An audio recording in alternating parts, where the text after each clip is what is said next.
Hola amigos de YouTube, mi nombre es Andrés Enrique, les traigo un video largo de leyendas urbanas. Muy conocidas y unas no conocidas, espero que les guste. Porque pienso asustar a alguien. Bueno, antes de empezar. A todos los que juegan un juego que se llama o agrégenme con el nombre de Perfectmen. Ops. Advertencia. Algunos relatos de leyendas tienen frases perturbadoras. Escuchen bien los relatos antes de asustarse xd jajaja. Bueno, comencemos. Comenzaré con la primera historia, pero esta vez fue en la vida real que de a una amiga mía, pero el que me contó fue un primo de ella. Primer cuento de terror. El número. Fue hace 5 años atrás, un 22 de abril, una amiga que tenía que se llamaba Maribel. Era una chica muy linda, inteligente, estudiosa, y de mucho entusiasmo. Andaba con muchas compañeras y en especial conmigo. Unos días después el primo que me contó la historia, se quedó en las vacaciones en la casa de ella. Siempre visitaba en vacaciones porque andaba aburrido en su casa, y quería hacerle compañía. Lo que él me contó fue que un sábado por la noche, los familiares de ellas le fueron a ir a una fiesta de un cumpleaños de su tío. En especial, antes que ellos se iban, Maribel les dijo: «Mamá, unas amigas de mi escuela vendrán para acá, para hacer un trabajo de biología». Su madre le dijo: «Sí, pero no hagan desorden mientras no estemos aquí», le dice. «Está bien, Maribel». Cuando se van, en 25 minutos llegaron las amigas de ella.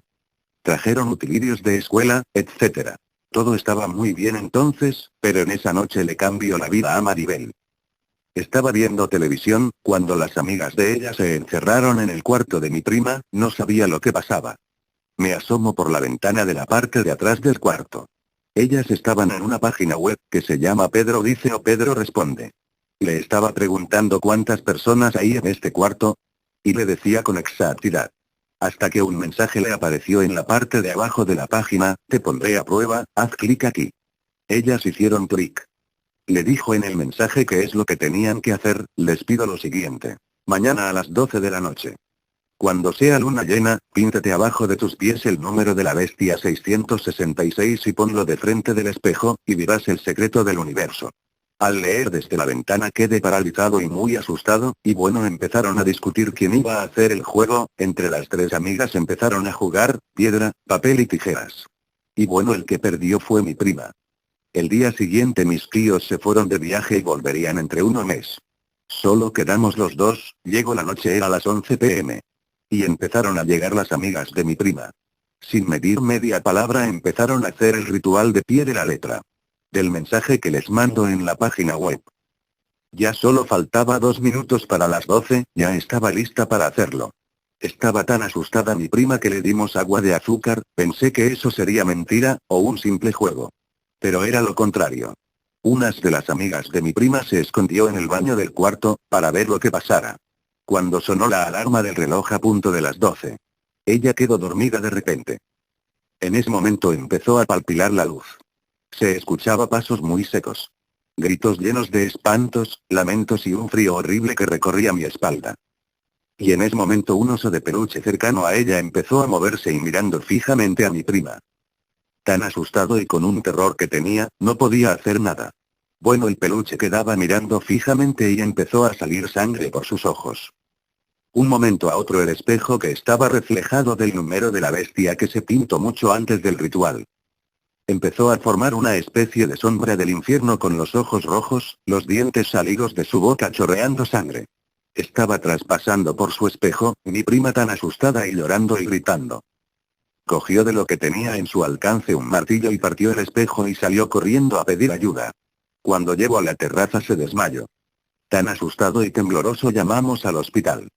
Unos momentos después, al llegar al hospital, nos dijeron la mala noticia.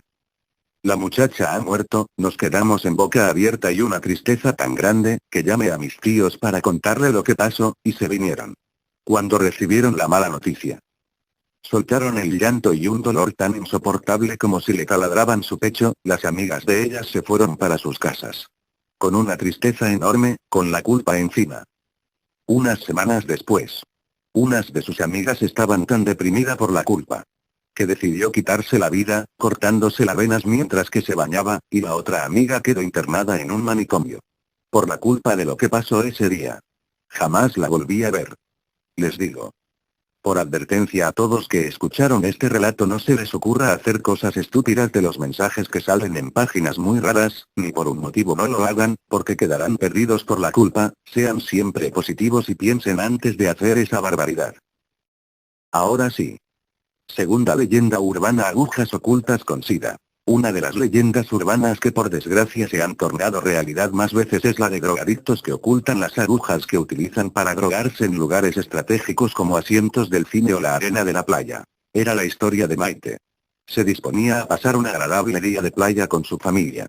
Los niños, al detenerse el coche en el parking que había a pocos metros del mar, salieron corriendo hacia la arena mientras ella y su marido bajaban del coche las bolsas de toallas, la pequeña nevera portátil donde llevaban las bebidas, la sombrilla y un par de bolsas más con los juguetes de los pequeños. Sin embargo, la armonía y la felicidad pronto se vio truncada cuando Sara, la más pequeña de la familia, empezó a llorar como loca mientras se sujetaba uno de sus pequeños piececitos con las manos. Maite y su marido corrieron de inmediato a su rescate. Probablemente se habría cortado con algún cristal enterrado en la arena. Pero por desgracia todo era mucho peor de lo esperado. La pequeña Sara parecía tener algo clavado, un pequeño trozo de metal que Maite inmediatamente reconoció como una aguja. Extrajo el fragmento que parecía haberse roto y buscó rápidamente entre la arena el otro trozo para evitar que alguien más se lo pudiese clavar. Su corazón dio un vuelco cuando, tras remover un poco bajo sus pies, encontró una jeringuilla con restos de sangre fresca que alguien había enterrado con la aguja apuntando hacia arriba. Estaba claro que algún desalmado la había situado de esa forma, como si se tratara de una trampa para animales, para que algún despistado la pisara. Maite y su marido de inmediato decidieron llevar a la niña al hospital cercano para que le realizaran unas pruebas y comprobaran si la sangre que había en la jeringuilla estaba contaminada con algún tipo de droga. El médico de guardia trató de tranquilizar a los padres, explicándoles que era muy improbable que al pisar una jeringuilla la droga se pudiese haber inoculado en su torrente sanguíneo. Aún así, y para que estuvieran más tranquilos, realizarían una prueba de sangre tanto a la niña como con la muestra que había en la jeringuilla. Dentro de un par de días tendrían los resultados. Salvo por un poco de dolor en la planta del pie, Sara se recuperó tan rápido que sus padres prácticamente habían olvidado el suceso, y cuando 2 días después recibieron una llamada del hospital se quedaron sorprendidos. El médico les citó en su consulta, nos les dio más información al respecto, por lo que quedaron muy preocupados. El doctor les pidió que se sentasen y les confirmó que en la sangre de la jeringuilla había un agente nocivo, heroína. Obviamente, días después del incidente y sin haber sufrido la niña ningún percance, la droga no había causado ningún daño. Pero lo más alarmante es que la sangre estaba infectada con SIDA y la muestra que el matrimonio llevó era bastante fresca, por lo que era posible que se hubiera producido un contagio. Pidió serenidad al matrimonio, que había estallado en llanto, y les dijo que las posibilidades de que Sara hubiese sido infectada eran muy bajas.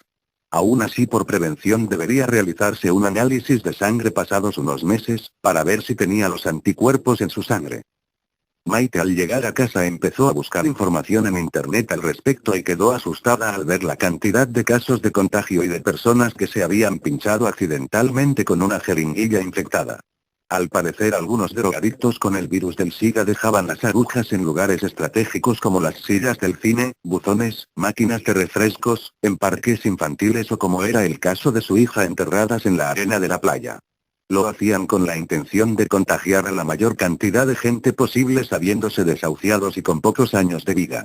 Incluso se habían dado casos en los que, aprovechando la aglomeración de un concierto o una fiesta, pinchaban aleatoriamente a la gente mientras estaba distraída. Ellos simplemente sentían una punzada y hasta meses o años después, cuando se hacían un análisis de sangre o enfermaban, no sabían que eran seropositivos. Aún así, las posibilidades de contagiarse eran realmente bajas, y había estudios en hospitales de Estados Unidos en los que se afirmaba que solo 15 entre 1000 personas que se habían cortado o pinchado con material quirúrgico contaminado habían contraído el virus. Maite se agarró como un clavo ardiendo a esa estadística para tranquilizarse y aguantar los 3 meses que le había indicado el doctor que debían esperar para realizar la segunda prueba de sangre. Hacerla antes podría indicar un falso negativo. El tiempo transcurrió y Sara, que acababa de cumplir los 4 añitos, se realizó un segundo análisis. Los resultados no podían ser más devastadores. Había sido contagiada y debería vivir los pocos años que le quedarán de vida medicándose para ralentizar lo máximo posible la enfermedad y que ésta se agravase. ¡Wow! ¡Qué mal! Tercera leyenda urbana: la muñeca enterrada. Dos amigos encuentran enterrada en el bosque una extraña muñeca tuerta que parece haberse convertida en la casa de cientos de gusanos y bichos. Un escalofrío les recorrerá la espalda al desenterrarla, nunca debieron haberlo hecho. Pedro era casi como un hermano para Juan, ya que ambos se conocían desde hace algunos años y eran inseparables. Los dos iban al mismo instituto, estaban en la misma clase y, casi siempre que organizaban trabajos en grupo se juntaban. Un día la maestra de ciencias naturales mandó una tarea bastante rara, aunque ciertamente entretenida. Los alumnos debían traer muestras de distintos tipos de tierra según el nivel de profundidad, guardando en bolsitas un puñado de tierra cada 5 centímetros que horadaran en ella. Como de costumbre, Juan y Pedro se juntaron para trabajar, aunque en realidad aquello de trabajar era un pretexto, una excusa perfecta para que ambos consigan el permiso de sus padres para ir al bosque de las afueras de la ciudad. Una vez allí decidieron que no deberían adentrarse demasiado, ya que correrían el peligro de perderse. No sería la primera vez que algún excursionista poco experimentado se desorientaba en él, en algunos casos con funestos resultados. Marcaron con una tiza todos los árboles por los que pasaban para no confundir el camino de vuelta y empezaron a adentrarse un poco más de lo pactado en las profundidades de la imponente masa de árboles. Llegado a un punto, un extraño claro les llamó la atención. Este sitio es perfecto para excavar, aquí seguro que no nos molestan las raíces de los árboles y además esas piedras parecen cómodas y podemos sentarnos a comer un bocadillo, dijo Juan. El bocadillo me lo comeré yo mientras excavas, porque desde luego yo no me pienso ensuciar la camiseta nueva. Bromeó Pedro poniendo voz de niña consentida. Hagamos una cosa, nos comemos el bocadillo ahora y con el estómago lleno nos lo jugamos a cara o cruz. Dijo Juan, que tenía hambre desde hacía casi una hora. Tras 15 o 20 minutos de risas y bromas, acabaron su almuerzo y Juan sacó una moneda. El que pierda empieza, estamos 5 minutos cada uno, y continúa el otro. Que por la bruja de ciencias no me pienso partir la espalda. Tampoco vamos a enterrar a nadie, así que 50 centímetros de profundidad como mucho. Vale, prepárate a perder, dijo Pedro mientras sacaba de su mochila las herramientas de jardinería que le había pedido prestadas a su padre. Juan perdió el lanzamiento y un poco desganado empezó a buscar por todas partes para elegir dónde comenzar a cavar. Vio de pronto un montón de hongos rojos con puntos blancos, todos creciendo juntos en el mismo lugar. Aquello suscitó en él un entusiasmo infantil que le hizo correr a cavar en el lugar como si las setas le indicasen con su presencia la posibilidad de encontrar algo extraño bajo tierra. Le voy a guardar unas pocas setas a la bruja, con un poco de suerte serán venenosas, jajaja. Dijo mientras metía en una de las pequeñas bolsas una muestra de tierra de la superficie. Al tocar la tierra con sus manos sintió un escalofrío por todo el cuerpo, de pronto comenzó a tener miedo y se levantó de golpe. Tengo frío, aquí hace más frío que en todo el bosque. Le gritó a Pedro. Jajaja. Ay sí, estás encima de un lugar maldito o hay un fantasma justo donde estás cavando. Le dijo Pedro ridiculizando a su amigo. Juan, por hacerse el valiente, siguió cavando y juntando la tierra en bolsitas diferentes cada 5 centímetros de profundidad. Entretanto, Pedro exploraba el paisaje y jugaba al fútbol con una piedra. Mira, gritó Juan cuando llevaba unos minutos cavando. Pedro fue corriendo a ver lo que Juan le mostraba con tanta exaltación, una muñeca pelirroja de unos 30 centímetros. Al mirarla sintió que un escalofrío le recorría la médula y que el asco se anudaba en su cuello como una larga escolopendra llena de punzantes y grotescas patas. ¡Ah, suelta eso!, exclamó Pedro con una mezcla de terror y asco mientras se apartaba de aquella repulsiva muñeca tuerta que Juan sostenía en su mano. Juan, que parecía confundido, miró de nuevo a la muñeca y la soltó horrorizado al ver lo mismo que Pedro: gusanos, enormes gusanos blancos. Se contorsionaban dentro de la cabeza de goma de la muñeca, se agitaban como poseídos y comenzaron a sacar sus pequeñas cabezas por la cavidad en que alguna vez estuvo el ojo faltante de esa muñeca pelirroja cubierta por una ropa que misteriosamente conservaba su blancura casi intacta. Pero si cuando la desenterré estaba bien, era preciosa y parecía sonreírme. El único ojo que le quedaba a la muñeca era inquietante grande, pero con la parte blanca pintada de negro y con un iris pequeño e intensamente rojo en el cual había una diminuta y demoníaca pupila. ¿Qué clase de enfermo mental habría escondido una muñeca tuerta bajo tierra? ¿Por qué los gusanos se aglomeraban en la cabeza de la muñeca? ¿Sería verdad lo del frío que mencionó Juan? Ambos chicos, realmente asustados, salieron corriendo del lugar, sintiendo como la mirada del único ojo de esa muñeca se les clavaba en la espalda. Únicamente pararon un par de veces en las que Juan se detuvo a vomitar, cosa normal si pensamos que tuvo en sus manos cientos de gusanos sin darse cuenta. Pero al llegar a casa a Juan parecía que no le abandonaban las náuseas, seguía vomitando y su cara tornó a un tono amarillento pálido. Los dos amigos pensaron que se recuperaría en una par de horas, pero no fue así, con el paso de los días cada vez estaba más delgado, pálido y débil. Tenía el aspecto de uno de esos enfermos terminales que llevan años luchando contra la muerte en una habitación de hospital y los médicos no acertaban a diagnosticar una causa para su enfermedad. Una semana después de desenterrar la muñeca, Juan murió. Desconsolado por la muerte de su amigo, Pedro empezó a relacionarse cada vez menos con los demás y a pasar los recreos en la biblioteca del colegio. En su casa devoraba libros ávidamente y los fines de semana visitaba librerías. Los libros eran sus nuevos amigos, y su refugio. Buscaba explicaciones médicas y poder entender qué le pasó a su amigo, pero los síntomas que sufrió Juan eran tantos que parecía que había contraído varias enfermedades mortales simultáneamente. Un día, en una extraña librería, Pedro encontró dentro de la sección de esoterismo un libro sobre ritos y leyendas. Era un libro viejo y usado, un libro de esos que ya casi no se encuentran y que tienen extraños dibujos entre sus páginas cubiertas de polvo. Allí decía lo siguiente junto al dibujo de una muñeca igual excepto porque no estaba tuerta a la que encontró su amigo. El que tenga un mal incurable, que entierre una muñeca igual a esta mientras entona esta invocación. Su enfermedad quedará atrapada en la muñeca. Pero el primero que la encontrase recibirá la enfermedad y morirá salvo que realice este mismo ritual. Todo estaba claro: los gusanos, los hongos, el frío, todos eran indicios de que la muñeca que encontraron en el bosque era una muñeca maldita. Una muñeca en la que por medio de algún pacto o brujería alguien había desatado una maldición que condenaría a enfermar a aquel que la encontrara mientras él curaba su cuerpo y sentenciaba su alma. En algunas creencias del vudú el uso de muñecos que simbolizan personas es habitual. Estos fetiches pueden tanto usarse para hacer daño como para controlar a sus víctimas. En sí el muñeco es la representación de una persona y sufre y padece todos sus males y por contrapartida todo daño o mal hecho al muñeco lo sufre la persona ligada. Esta leyenda probablemente naciera como la adaptación de estas prácticas de magia negra. Esos malditos brujos hacen mal a la gente. XD. Seguimos. Cuarta leyenda urbana: el tren del infierno. Unos delincuentes tras un tiroteo con la policía consiguen escapar en un tren subterráneo.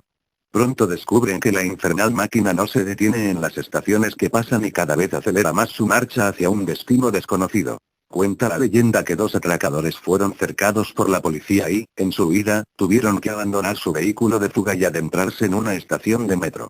En su desesperada carrera, comenzó un tiroteo en los pasillos de la estación, en el cual un certero disparo de uno de los ladrones impactó directamente en la frente de uno de los policías, matándolo al instante. En mitad de la confusión, y mientras el resto de agentes se parapetaban tras unas columnas, la pareja de delincuentes consiguió subirse a un tren mientras escuchaban a su espalda la detonación de más disparos de los policías. Pocos instantes después la máquina emprendió su marcha, escapando dentro de ella los ladrones. Era de noche y el vagón estaba prácticamente vacío, solo había dos personas más en el tren que acababan de abordar. Un mugriento mendigo encapuchado que parecía inconsciente por su borrachera, aunque no soltaba una bolsa de papel con la cual protegía una botella de licor. Y un hombre con aspecto de abogado que, perfectamente trajeado, dormía con la boca abierta y muy probablemente se habría pasado de estación hacía bastante tiempo. Los atracadores, al comprobar que no estaban en peligro, empezaron a reír su suerte y a trazar un plan de fuga. Probablemente en la puerta de la próxima estación nos esté esperando la mitad de la policía de la ciudad. Así que, en cuanto bajemos de este trasto, tenemos que meternos corriendo en el túnel. Dentro ya buscaremos cómo escondernos o escapar, dijo el que parecía más inteligente de ambos. El otro, asintió mientras vigilaba al resto de pasajeros. La estación se acercaba y, asustados por la posibilidad de que un grupo de agentes armados les esperaran en el andén, se agazaparon bajo los asientos. De ese modo, los asientos servirían de parapeto en caso de comenzar de nuevo un tiroteo. Pero, para su sorpresa, el tren no solamente no se detuvo en la estación sino que además aumentó su velocidad de marcha. Estos cabrones nos están tendiendo una trampa, seguro que nos quieren llevar a un lugar que ya tengan controlado para evitar que muera alguien más en la estación. Seguro que han dado la orden al maquinista para que no se detenga. Visiblemente asustados, comenzaron a caminar como locos por el interior del tren mientras buscaban un modo de escapar. Pero las puertas parecían selladas e incluso, disparando a la manilla que les permitía cambiar de vagón, no consiguieron su propósito. Una nueva estación pasó ante sus ojos a toda velocidad, pero esta vez se dieron cuenta de un detalle que en la anterior ocasión no detectaron. La gente que había en el andén esperando no parecía inmutarse, como si no pudieran ver la potente máquina que cruzaba a toda velocidad por la vía. El tren aumentaba su velocidad con cada metro recorrido y parecía adentrarse en las entrañas de la Tierra. Pues cada vez se podía percibir con más claridad la inclinación del vagón y su vertiginoso descenso. ¿Qué mierda pasa aquí? Esto no lo está haciendo ningún policía, dijo el más callado. De repente la luz del tren comenzó a parpadear y tras cada momento de oscuridad el vagón parecía distorsionarse y volverse cada vez más tétrico. Una especie de material viscoso similar a la sangre comenzó a brotar de las paredes, los asientos que antes parecían nuevos envejecieron de golpe y se mostraban oxidados y con el plástico derretido. Era como si hubieran sido expuestos a altas temperaturas o alguien se hubiera dedicado a quemarlos con una llama. Aterrorizados e incapaces de articular palabra, vieron como una nueva estación se acercaba, pero esta vez no encontraron un andén a su paso. En su lugar había una especie de cámara de tortura en la que despellejaban vivo a un desdichado que gritaba de dolor mientras lloraba sangre. Las cámaras se sucedían una por una y la velocidad del tren se había aminorado, como para deleitar a sus pasajeros con las más crueles y brutales formas de torturar y causar dolor, que cada vez eran más sádicas y salvajes. De repente el tren se detuvo y el mendigo, que hasta el momento parecía inconsciente a causa de su borrachera, se levantó. Los atracadores se quedaron petrificados al observar bajo su capucha unos brillantes ojos amarillos y un rostro rojo adornado por una puntiaguda barba. «Tú te bajas aquí, estafador», dijo mientras levantaba con un solo brazo al hombre trajeado y lo lanzaba fuera del vagón. Inmediatamente un par de sombras que aparecieron del suelo le levantaron y llevaron hasta un foso lleno de gusanos. El estafador comenzó a gritar mientras los gusanos le atravesaban la piel y comenzaban a devorarle por dentro. «Estos gusanos te devorarán en vida, como tú lo hiciste al lucrarte como un parásito del trabajo y el dinero de los demás para llevar una vida de lujos», dijo el falso mendigo al que ya fácilmente se podía distinguir como un demonio.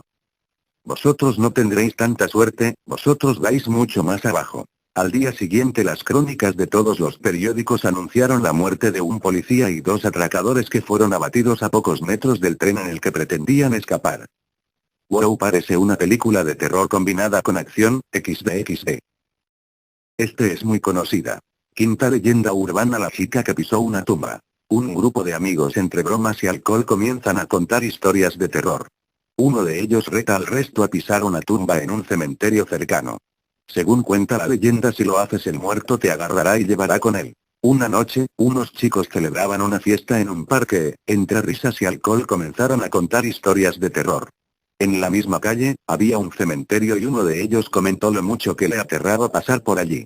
Aprovechándose del miedo de su amigo, otro de los jóvenes advirtió al resto con la siguiente frase: «No se os ocurra nunca pisar sobre una tumba cuando se ha puesto el sol. Si lo haces, el muerto te agarra y te mete dentro».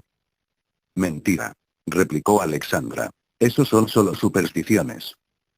«Si tan valiente te crees, ¿por qué no nos lo demuestras? Te daré 10 euros si te atreves», apostó el chico. «A mí no me dan miedo las tumbas ni los muertos», respondió ella. «Si quieres te lo demuestro ahora mismo». El chico le tendió su navaja. «Clava esta navaja en una de las sepulturas», le dijo. «Así sabremos que has estado allí». Sin dudarlo, Alexandra cogió la navaja y se dirigió con paso firme al campo santo bajo la mirada atónita de sus amigos. El cementerio estaba lleno de sombras y había un silencio sepulcral y sin quererlo el miedo se fue adueñando de la chica que con cada paso sentía cientos de ojos vigilarla y un aliento helado en la nuca. «No hay nada que temer», se repetía Alexandra para tratar de calmarse a sí misma. Escogió una tumba y pisó sobre ella. Después se agachó rápidamente, clavó en el suelo la navaja y se dispuso a marcharse. Pero no pudo. Algo la retenía. Lo intentó de nuevo, pero seguía sin poder moverse. Estaba aterrada. «Alguien me sujeta», gritó, y cayó al suelo. Al ver que no regresaba, los chicos fueron en su busca. Encontraron su cuerpo tumbado sobre la sepultura, fría, rígida y con la cara totalmente desencajada del miedo. Sin darse cuenta, Alexandra se había enganchado la falda con la navaja al clavarla en el suelo. Era la navaja lo que la retenía y ella había muerto de miedo tras sufrir un ataque al corazón. Muy buena guajajajaja. Sexta. Leyenda urbana. El penitente de Obruch. Cuentan que en la pequeña ciudad ucraniana de Obruch existe un espectro que algunos han visto penando de madrugada, siempre alrededor de una iglesia. Dicen que tiene dedos anormalmente largos, que viste de negro y que tiene un... Esta leyenda, muy poco conocida por ser propia de la pequeña ciudad ucraniana de Obruch, es una de esas leyendas tan jóvenes, surgió a finales de los 90 que recién acaban de superar el ámbito del rumor urbano. Cuentan en Obruch que existe un espectro, un fantasma que algunos han visto penando de madrugada, siempre alrededor de una iglesia, siempre en noches donde la soledad ha impregnado los alrededores del sitio en que se ha aparecido. Dicen que tiene dedos anormalmente largos, que viste de negro y que tiene un rostro que evidencia juventud pese a su monstruoso aspecto, cara aplanada, boca anormalmente alargada y amplia, un ojo más grande que el otro y el cráneo deforme, terminado en una puntuda protuberancia sobre la que cuelga su larga y despeinada cabellera rubia. Todos los que lo han visto han relatado que caminaba y caminaba alrededor de la iglesia en que se aparecía, que a veces se detenía, se arrodillaba y lanzaba unos gritos escalofriantes pues tenía una voz carrasposa, grave. Pero, sobre todo, empañada por una angustia que hacía pensar en los torturados del infierno y matizada por un algo indescriptible que denotaba un odio salvaje y abismal, difícil de encontrar incluso en la peor escoria criminal. Pero lo más curioso de todo es que jamás ha sido visto antes de la 1 de la madrugada y que siempre, en todas sus apariciones, no ha habido nadie o prácticamente nadie cerca de la iglesia elegida. Es como si no quisiera ser visto, como si evitara dar a conocer su identidad. Además se cree que solo se manifiesta cuando no hay luna.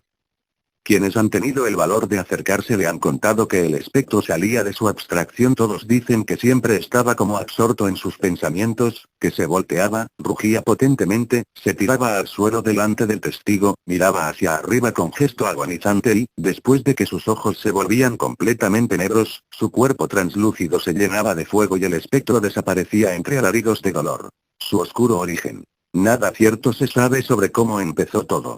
No obstante, no más de 5 años tuvieron que pasar desde el inicio de las apariciones para que una versión sobre su origen se hiciera conocida y terminase siendo aceptada como real. Nota introductoria: para entender el supuesto origen de la leyenda, en 1986 se dio la famosa tragedia de la central nuclear de Chernóbil. Fue el accidente nuclear más grave de la historia. Pripyat y Chernóbil se convirtieron en ciudades fantasmas, 172 pueblos fueron desalojados y unas 90.000 personas tuvieron que ser redistribuidas por toda Ucrania.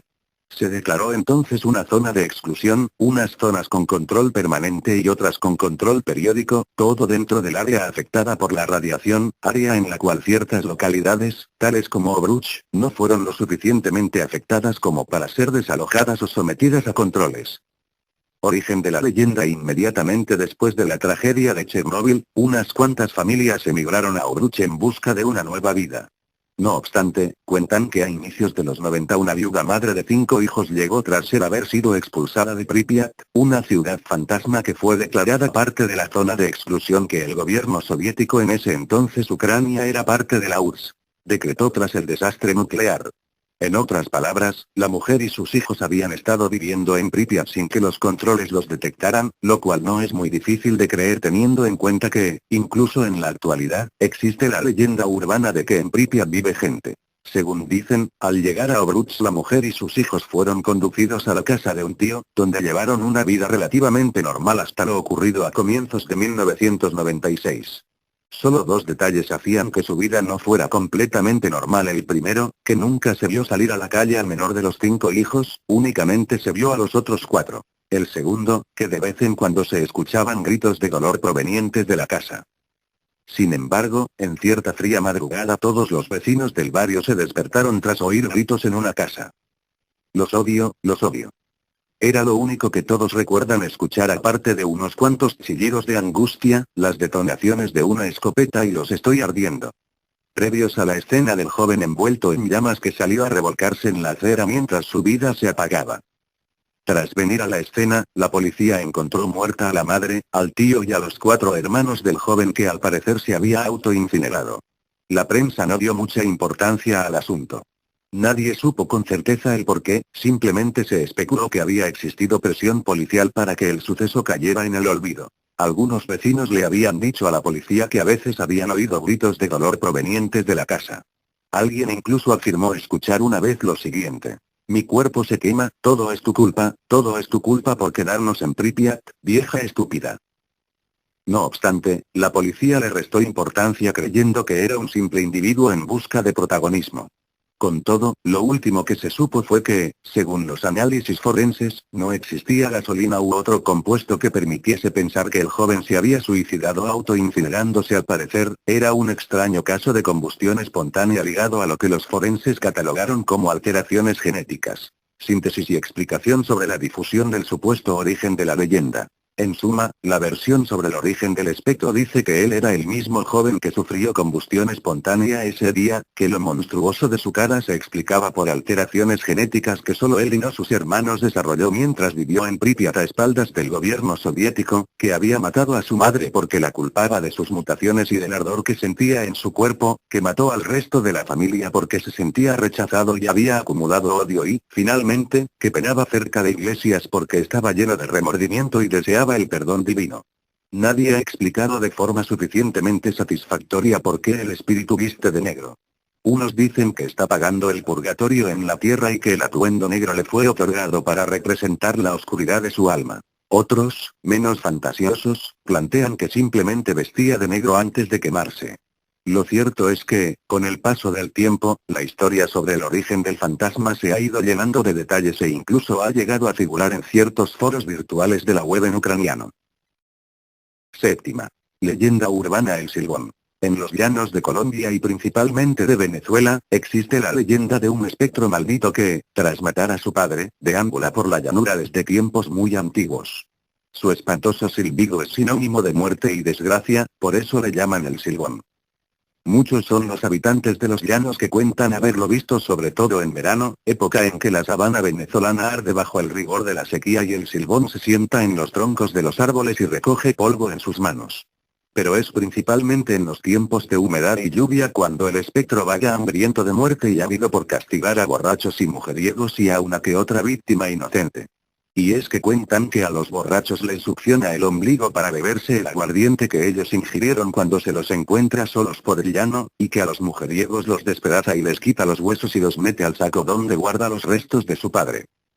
Algunas versiones dicen que es como un alargado gigante de unos 6 metros, que camina moviéndose entre las copas de los árboles mientras emite su escalofriante silbido y hace crujir, dentro de su viejo y harapiento saco, los pálidos huesos de su infortunado padre.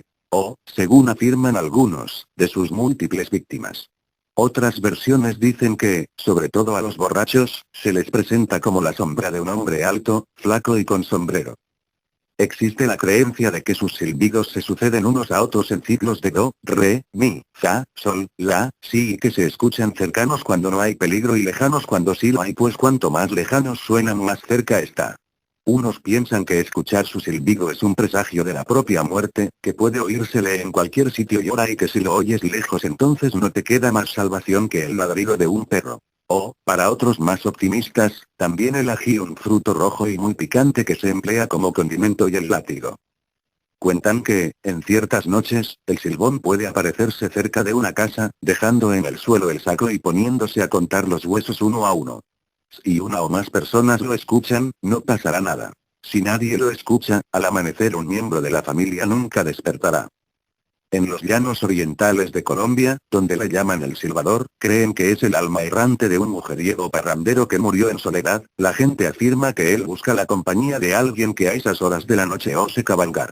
Pero aquella versión amable es una excepción, pues, también en Colombia, otros dicen que el silbador persigue a las embarazadas, que su silbido penetra los oídos e infunde frío y que, si alguien lo escucha en tono agudo, pronostica la muerte de una mujer, mientras que si suena grave pronostica la de un hombre. En cualquier caso, esa mujer u hombre es generalmente alguien conocido por parte de quien ha escuchado el silbido. Orígenes. La leyenda de El Silbón nació a mediados del siglo XIX en las llanuras de Guararito, un municipio del estado La Portuguesa, dentro de Venezuela. Después la leyenda migró a los llanos de Cojedes y Barinas y hoy en día inclusive se la encuentra en ciertas zonas de la llanura colombiana. Versión 1. Cuentan que cierto joven descubrió que algo extraño estaba pasando entre su esposa y su padre. Unos dicen que el padre la había golpeado, pero generalmente se cuenta que la violó y que, cuando su hijo lo encontró cometiendo el crimen, únicamente se justificó diciendo: lo hice porque es una regalada mujer fácil. Entonces la cólera del joven se desató y ambos comenzaron un combate cuerpo a cuerpo, golpeándolo en medio de la lucha con un palo y asfixiando a su padre con este que yacía en el suelo tras el golpe, apretándolo con ferocidad hasta que dejó de respirar.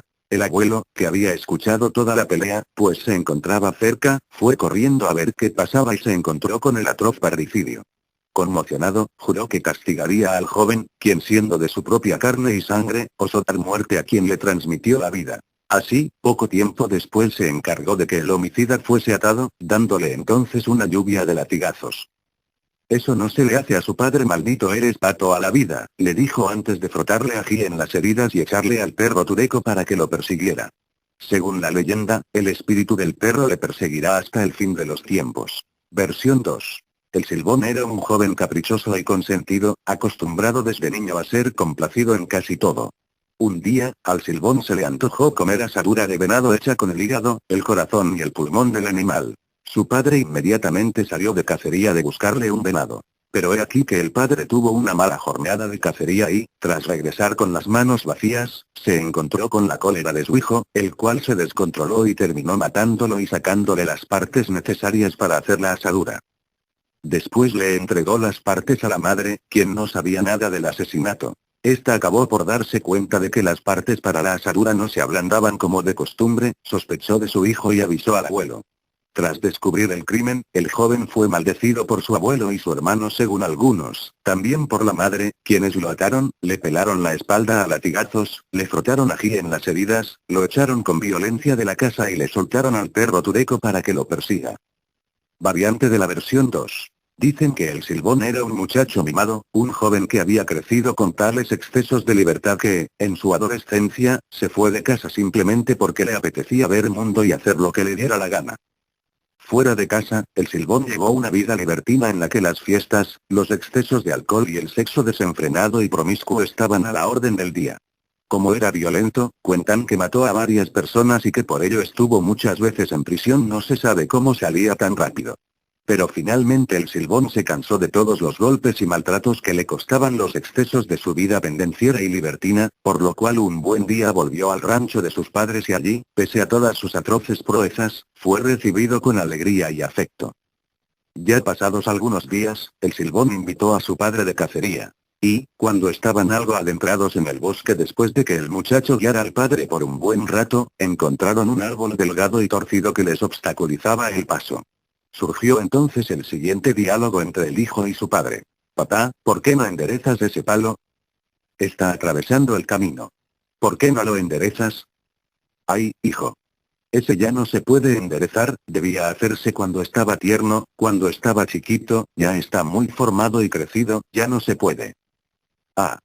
Si usted sabía que las cosas torcidas se enderezan cuando están pequeñas, ¿por qué entonces no me enderezó cuando podía, cuando estaba a tiempo? Usted me dejó crecer malo, torcido y caprichoso, no sabe cuánto he sufrido por eso.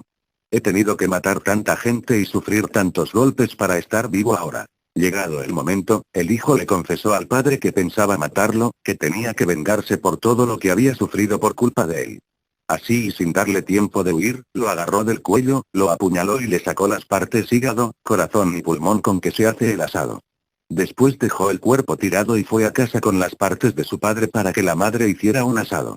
No obstante, la madre se dio cuenta del crimen, entró en ira, lo maldijo y, junto al hermano y el abuelo, lo ataron, le arrancaron la piel de la espalda a latigazos, le frotaron ají, lo exiliaron para siempre de casa y mandaron al perro Tureco para que lo persiga, lanzándole la maldición de que sería errante y no tendría descanso, pues oiría los ladridos del perro cada vez que se detuviera a descansar. Wow, sin palabras. Octava leyenda urbana: el diablo en el espejo. Algunas de las leyendas urbanas más comunes tienen en común el factor de un grupo de jóvenes que retan a alguno de sus miembros a realizar una invocación. Siempre aparece algún valiente para demostrar que no tiene miedo y se ofrece a desmentir la leyenda. El resultado suele ser fatal. Unos amigos se reunieron aprovechando las fiestas navideñas para compartir una noche de alcohol y risas en mitad de un descampado. Como es habitual en este tipo de reuniones, sin saber cómo empezaron a contar historias de terror y leyendas que conocían. Un par de ellos escuchaban asustados las escalofriantes historias que se contaban, pero la mayoría, que ya llevaba un par de copas de más, aprovechaban para bromear y tratar de asustar con un grito o saltando sobre los amigos cada vez que la narración hacía un silencio. Sin embargo, cuando Alberto comenzó a contar su leyenda, todos se quedaron como petrificados. En Nochebuena, justamente a las 12 de la noche, el diablo hace la inspección en la tierra, la única en el año, así que si queremos verle tiene que ser ese mismo día a esa misma hora. Vete al baño, puesto que es el lugar más propicio para realizar el evento, y cierra la puerta. Enciende 12 velas, a poder ser negras, apaga la luz y sitúate enfrente del espejo. Cuando quede poco para que sean las 12, cierra los ojos y manténlos cerrados hasta que quede solo una campanada de las 12 que deben sonar. En ese momento el diablo se aparecerá en el espejo solo durante un segundo. Tras terminar su historia, nadie sabía qué decir. Los envalentonados muchachos estaban realmente asustados porque sabían que con las fuerzas del más allá no se debe bromear y la figura del diablo siempre ha sido una de las más temidas desde el comienzo de la humanidad. Pero para Pablo era el momento perfecto para hacerse el machito, siempre había sido un segundón en el grupo y nadie le tomaba en cuenta, por lo que era el momento perfecto para hacerse el valiente. Eso es mentira y yo lo puedo demostrar cuando quieras. Todos se giraron a mirarle y rápidamente Alberto contestó. Si tan valiente eres, ¿por qué no lo probamos? Dentro de un par de días será Nochebuena, yo mismo pongo las velas. Pero si te echas atrás te tendrás que comer las 12 velitas delante de todo el grupo en Año Nuevo. Ok, pero si lo hago y te demuestro lo contrario, ¿quién se comerá las velas? Serás tú por bocazas. El grupo se rió y pasados unos minutos todo parecía haber quedado olvidado, pero para Alberto eso había sido un desafío a su autoridad como el líder del grupo y no iba a quedar así. Por lo que un par de días después se presentó en la casa de Pablo con una bolsa que contenía 12 velas negras, una Biblia satánica que le había prestado un amigo gótico de su hermana, un pentagrama con la cabeza de un carnero y una cámara capaz de grabar en la oscuridad que su padre guardaba en uno de los armarios como si fuera de oro. Su intención era que cuando Pablo viera lo completo de su ritual de invocación se echara atrás y le pidiera disculpas, pero lo que no se podía esperar es que el chico, reafirmado en su intención de hacerle comerse las velas frente a todos en la fiesta de Año Nuevo, bromeara sobre el tamaño de estas. ¿Qué pasa, Alberto, que no las había más grandes? ¿Tanto miedo te da a tragártelas delante del grupo que has ido a comprar velas de cumpleaños? Tú tranquilo, Pablito, que cuando te cagues del susto al menos las llamas de las velas ocultarán el olor. Alberto entró en la casa de Pablo y sin dirigirle ni una mirada más pasó al baño de su habitación. Tal y como había visto en varias páginas de invocaciones que había encontrado en internet, colocó 5 de las velas en cada una de las puntas del pentagrama, 4 de ellas a los lados del espejo y las 3 restantes junto a la Biblia satánica, que intencionadamente dejó abierta por una página en la que había una especie de invocación o ritual. La escena del cuarto de baño con el pentagrama iluminado únicamente por la luz de las velas era digno de una película de terror y Pablo, a pesar de tener que hacerse el valiente, sintió como se le encogía el estómago al pensar que tenía que entrar solo para realizar la invocación. Bueno, chaval, hasta aquí puedo estar yo en el baño, dijo Alberto con voz socarrona. Por si te echas atrás en el último momento y abres los ojos antes de tiempo, te he colocado una cámara de vídeo. Mucha suerte, espero que la leyenda no sea cierta porque de lo contrario no creo que lo cuentes. Dijo intentando darle aún más miedo. Yo te espero aquí fuera para que no te dé por salir corriendo. Pablo se encontraba dentro del baño con la luz apagada, faltaba menos de un minuto y ya sentía como las gotas de sudor le caían por la frente. Una cosa es hacerse el chulito delante de todo el mundo, pero otra era encontrarse con ese escenario aterrador y disponerse a invocar al mismo diablo por una apuesta. Sin embargo, reunió todas sus fuerzas para no salir corriendo y cuando Alberto le avisó cerró los ojos. Pocos segundos después escuchó la primera campanada del reloj que tenían sus padres en el salón. El miedo que tenía y el silencio era tal que cada una de ellas parecían sonar cada vez más lentas. Al tener los ojos cerrados no percibió que con cada campanada se apagaba una vela, como si el mismo diablo estuviera consumiendo cada una de ellas al ritmo necesario para que se apagaran simultáneamente a cada uno de los clan del reloj. Al sonar la campanada número 11, tal y como le había indicado Alberto, Pablo abrió los ojos. Alberto al otro lado de la puerta del baño esperaba que Pablo se echara atrás y saliera en cualquier momento, pero tras sonar la última campanada todo quedó en silencio. Llamó a su amigo pero no obtenía respuesta, ya había transcurrido más de un minuto y Pablo no salía, así que decidió abrir la puerta. Al abrirla todo estaba a oscuras y solo se escuchaba una respiración ahogada en el suelo, un fuerte olor a azufre inundaba el lugar y Alberto sintió que algo iba mal. Encendió la luz del baño y se encontró al otro chico con la cara desencajada del miedo mientras se llevaba fuertemente la mano al pecho. De puro terror había sufrido un ataque al corazón y lo único que alcanzaba a decir era: lo he visto, lo he visto. Al llegar al hospital los médicos no salían de su asombro, el corazón parecía estar bien y perfectamente recuperado, no obstante el chico se encontraba en una especie de shock y no hablaba con nadie, salvo para repetir una y otra vez que lo había visto. Días después salió del hospital perfectamente recuperado, al menos físicamente ya que nunca volvió a ser el mismo, se convirtió en una persona asustadiza y retraída que frecuentemente se quedaba pensativo y en silencio a mitad de una conversación. Alberto por su parte nunca se atrevió a ver lo que contenía la cinta y decidió tirarla a la basura junto a los objetos que se habían usado en la invocación. Quién sabe si algún día alguien la encontrará y podrá presenciar qué fue lo que vio Pablo antes de que se apagara la última vela. Por su parte Pablo sabe que volverá a ver al diablo el día que muera, ya que éste vendrá a reclamar su alma en persona. Wow, por eso les digo. No se dejen llevar de sus amigos. No importa si les digan miedoso o gallina, siempre tenga voluntad de lo que van a hacer. Si les ofrece que haga eso, digan que no. Porque si dicen, su vida estará marcada.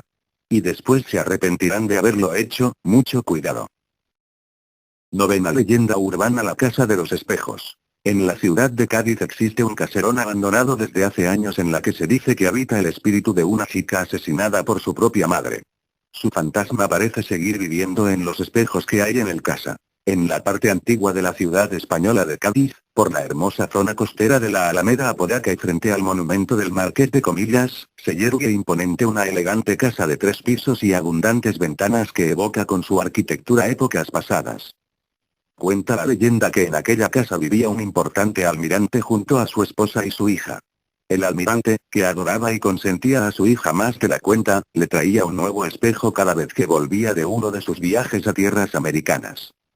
Su hija coleccionaba espejos. Y así, como un reflejo del afecto que el almirante sentía por su hija, con el paso de los años la casa fue repletándose de espejos en los cuales la hermosa chica podía mirarse una y otra vez satisfaciéndose con aquella belleza de la cual su padre presumía ante sus amigos y compañeros. Mientras su madre, sumida en las espesas sombras del olvido, sufría cada vez más celos y su resentimiento hacia su propia hija crecía y crecía cada vez más. A medida que el tiempo pasaba, las discusiones y peleas entre madre e hija cada vez eran más frecuentes en los períodos en que el almirante se ausentaba. La relación madre-hija estaba cada vez más contaminada por el secreto odio que había empezado a crecer en la madre, por un sentimiento tan bajo y tan ciego que acabó por arrastrar al crimen a la esposa del almirante.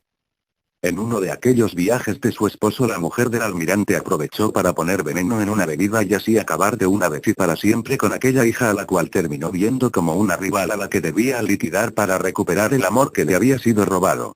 Cuando el padre de la joven regresó, se deshizo en llanto al saber que su amada hija había muerto. Según la esposa, una terrible enfermedad fue la causa de la muerte. No obstante, mientras el padre lloraba desconsoladamente en la habitación de su hija, en uno de los espejos que más apreciaba su hija apareció como en un mensaje enviado desde el más allá la escena de lo que realmente sucedió y pudo ver cómo su esposa ponía matarratas en la comida, un veneno que deterioró a su hija hasta que finalmente murió tras una larga agonía.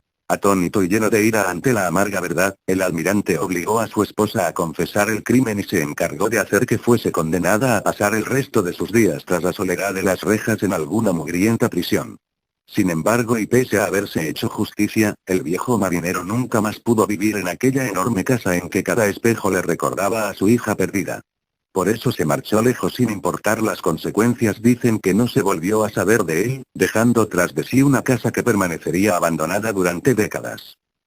Durante ese tiempo la historia de la Casa de los Espejos y lo que en ella ocurrió empezó a hacerse más conocida y algunos osados jóvenes aprovechaban la noche para entrar en ella a escondidas y demostrar su valentía o investigar si era cierto que allí aún residía el alma en pena de la chica asesinada. Las personas se adentraban en el viejo caserón, aseguraban que en la planta superior de la vivienda se podían escuchar llantos y lamentos de niña y en el silencio de la noche el sonido parecía rebotar de forma extraña en los espejos, como si el sollozo proviniera de cada uno de ellos. Pero si hay algo aún más escalofriante es el relato de aquellos que osaron romper uno de los espejos, según cuentan en los fragmentos de estos no se reflejaba su rostro, como si el trozo de espejo se negara de devolver su imagen, en su lugar y si uno era tan imprudente como para mirarlo fijamente el suficiente tiempo aparecería la niña muerta reflejada, asomando lentamente su cara con una expresión de ira que haría palidecer al más valiente. Normalmente aterrorizados huían lo más rápidamente posible del lugar y mientras escapaban podían ver por el rabillo del ojo como la niña les observaba desde dentro de los espejos que aún seguían intactos. Actualmente la casa ha sido restaurada, sus paredes se han pintado de verde y en su entrada se ha colgado un cartel que dice: Alameda Apodaca SL, venta de viviendas de lujo. No obstante, toda esa fachada es una máscara vacía que no engaña a nadie, pues, todo el que conoce la leyenda y cree en fantasmas, mira con cierto temor o respeto a aquella casa en la que hace apenas unos pocos años los jóvenes seguían organizando incursiones en grupo o concursos para ver quién se atrevía a permanecer más tiempo dentro del caserón. 10ª leyenda urbana: el autobús fantasma. Cuenta la leyenda que en una peligrosa carretera entre montañas un autobús sufrió un accidente muriendo todas las personas que en él viajaban. Desde entonces dicho autobús circula de noche y aquel osado que atreva a montarse en él. De la ciudad de Toluca a la ciudad de Ixtapan de la Sal, anteriormente era obligado transitar por una carretera bastante sinuosa y peligrosa, pues bordea un precipicio sumamente profundo casi vertical y de roca sólida. Actualmente existe una autopista. Un día de tantos un autobús partió de Ixtapan de la Sal con rumbo a Toluca. El viaje era de lo más normal aunque circulaba por la noche, muchos de los pasajeros habían hecho ese viaje varias veces así que aprovechaban para dormir.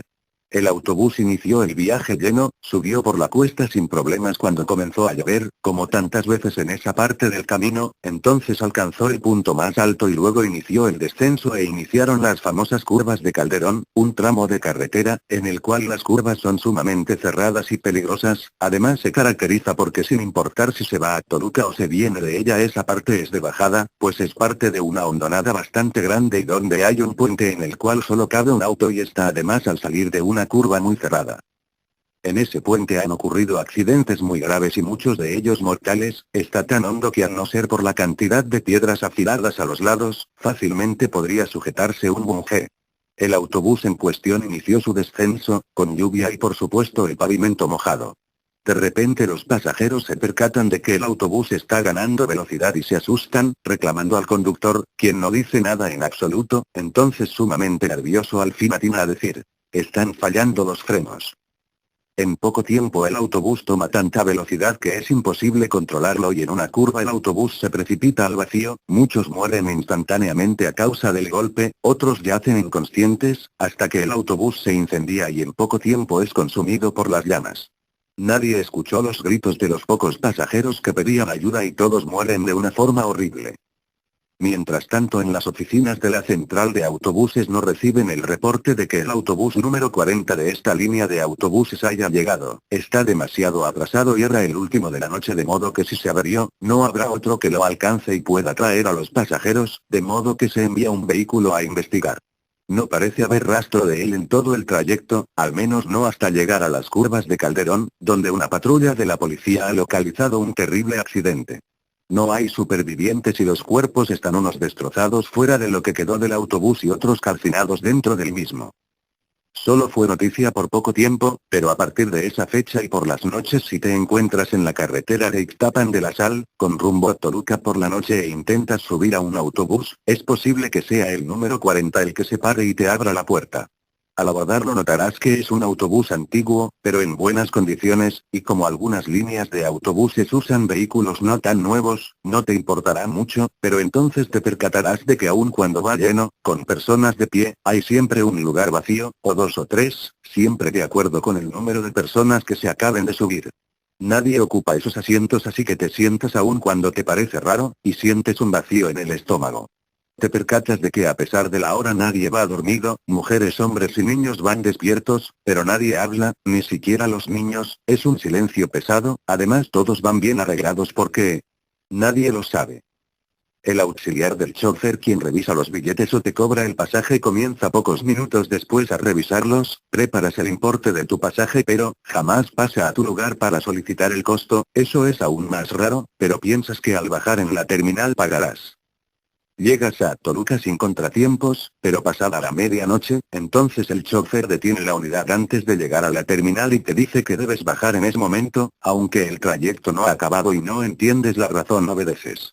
Entonces al llegar a la altura del chofer, el único que habla, y al intentar pagar tu pasaje, te dice que no es nada y añade: baja ahora y no te gires antes de que cierre la puerta o jamás dejarás el autobús. Quienes obedecen, bajan y no se giran, sino hasta que se escucha el sonido de la puerta al cerrar y el motor del autobús arrancar, solo para darse cuenta de que no hay autobús, este mismo ha desaparecido. Los desobedientes al bajar y girarse ven el autobús hecho pedazos, dentro esqueletos descarnados y el chofer mirándote sin decir nada. El autobús desaparece y la persona en cuestión muere unos días después.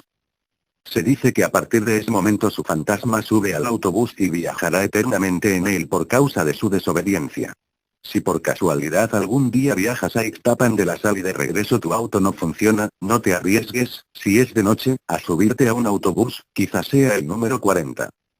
Si es así, solo obedece las instrucciones, de ese modo podrás contarlo, de lo contrario serás condenado a viajar por esa ruta en ese autobús por la eternidad. Wow explica que siempre debe ser obedientes, ya sea el caso de vida o muerte. 11ª leyenda urbana: las gemelas. Se dice que entre los hermanos gemelos hay un vínculo tan especial que cuando le sucede algo a uno de ellos el otro puede sentirlo. Un caso extremo es lo que les sucederá a las niñas de esta escalofriante leyenda urbana. Había dos hermanas gemelas que se llevaban muy bien, como si hubiesen nacido siendo amigas, nunca se peleaban, rara vez discutían, compartían todo lo que podían, tenían las mismas aficiones y aversiones y hasta vestían parecido. Toda su vida habían estado en un barrio tranquilo, una zona residencial algo alejada del ajetreo propio de tantas partes de la urbe. Aunque ahora por razones laborales, su madre les había dicho que debían mudarse a una zona distinta de la ciudad, una parte en la que había mucha más actividad y en consecuencia debían tener más cuidado.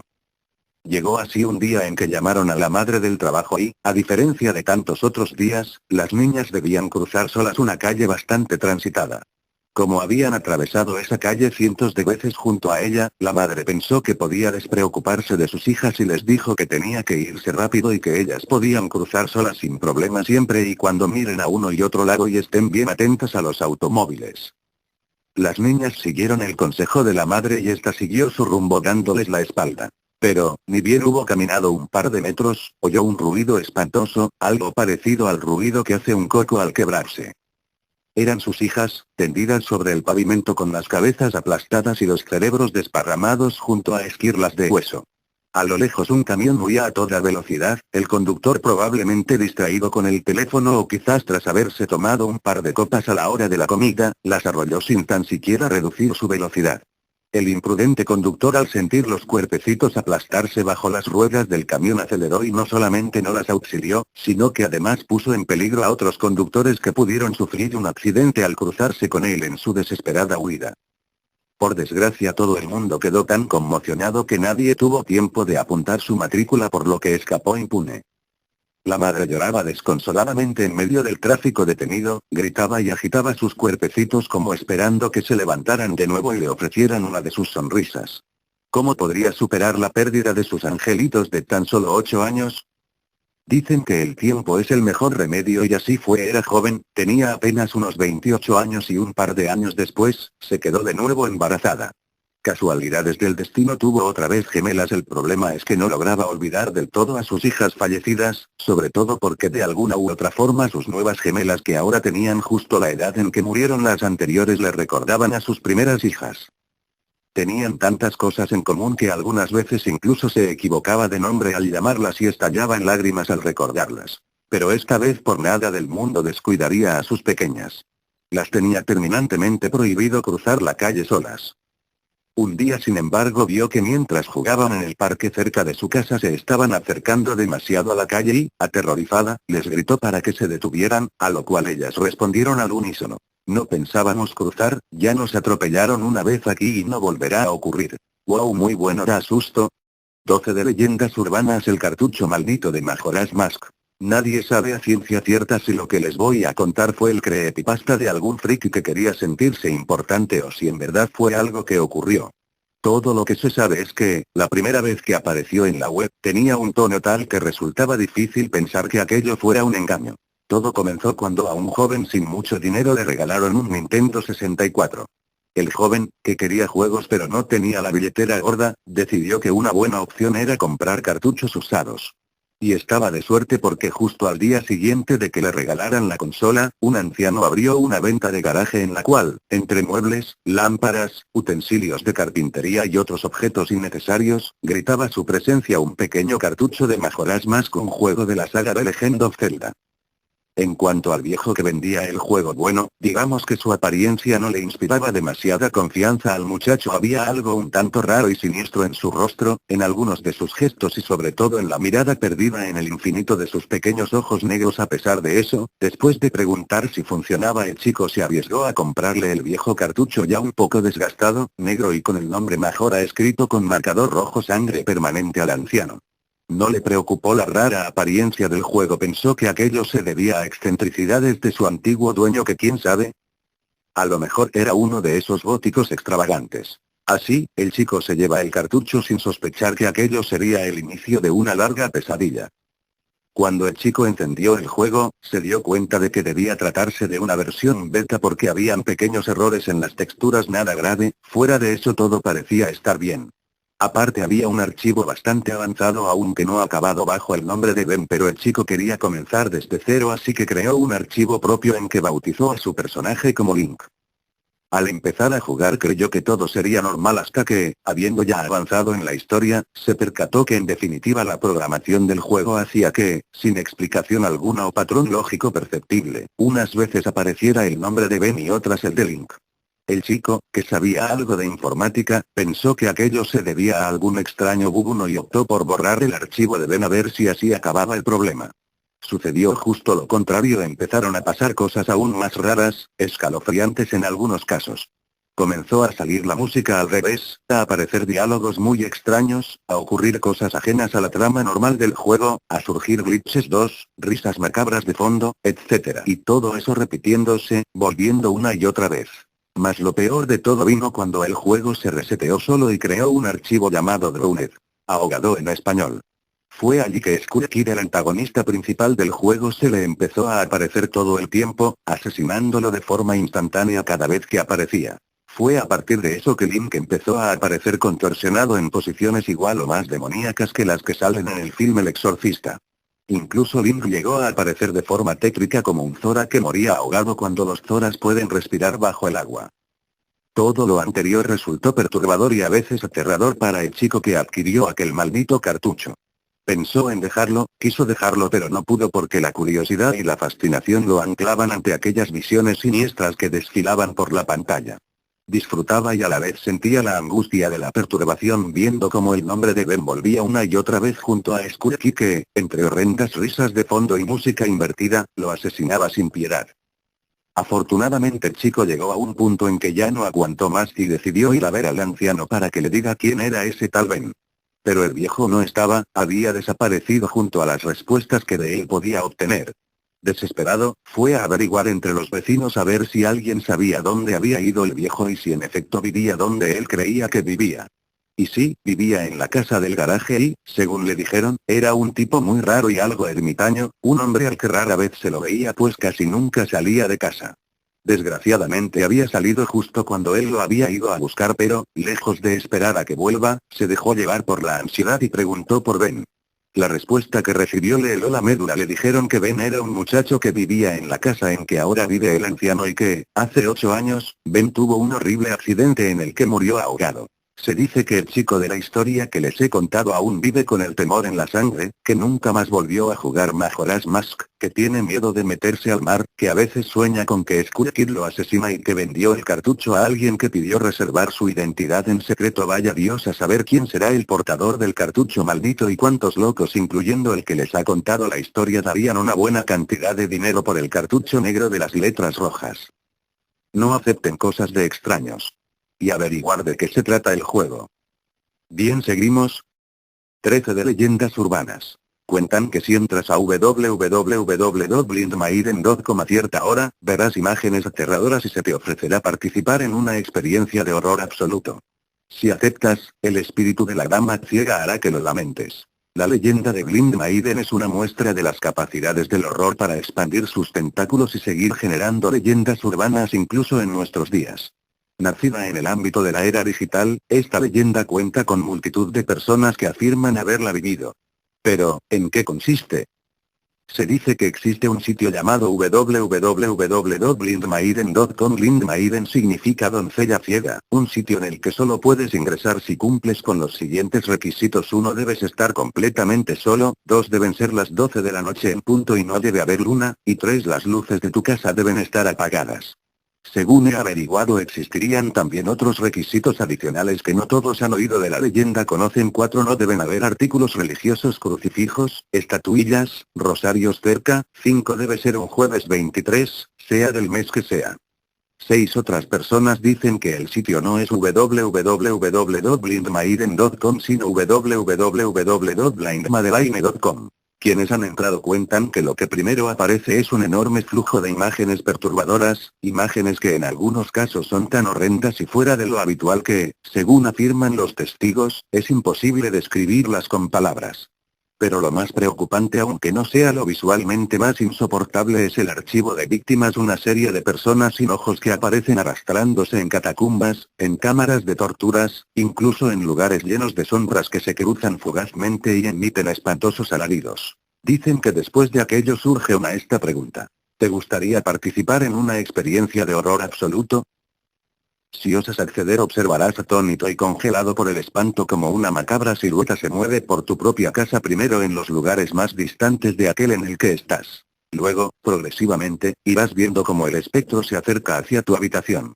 Una vez que entre estarás perdido, pues te verás a ti mismo de espaldas en el monitor e irás sintiendo cada vez más la cercanía de aquel espíritu maldito hasta que la situación se vuelva insoportable y tú gires para ver qué hay detrás de ti. Será entonces el final de tu vida, aunque en un principio no la parezca, ya que lo que primero verás será el fantasma de una hermosa mujer ciega.